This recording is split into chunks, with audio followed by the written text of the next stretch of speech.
Welcome to our tutorial on FRP Lock in Android devices. Today, we delve into the essential concept of FRP Lock and its significance in securing your Android device.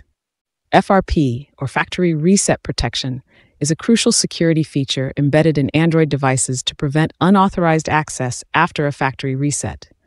Understanding how FRP Lock works can safeguard your personal data and ensure the privacy of your information on Android smartphones and tablets.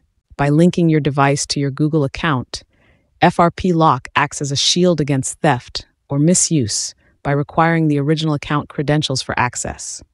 For Android users, comprehending the nuances of FRP Lock is fundamental to maintaining the integrity and security of their devices in various scenarios.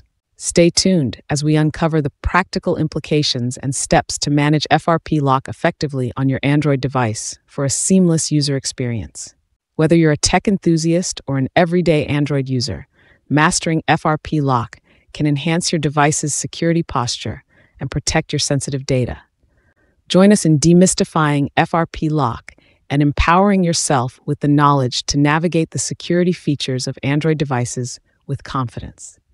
As we conclude this tutorial, you'll be equipped with the insights to leverage FRP Lock effectively and fortify the protection of your Android device. Thank you for watching and enhancing your understanding of FRP Lock in Android. Stay informed, stay secure.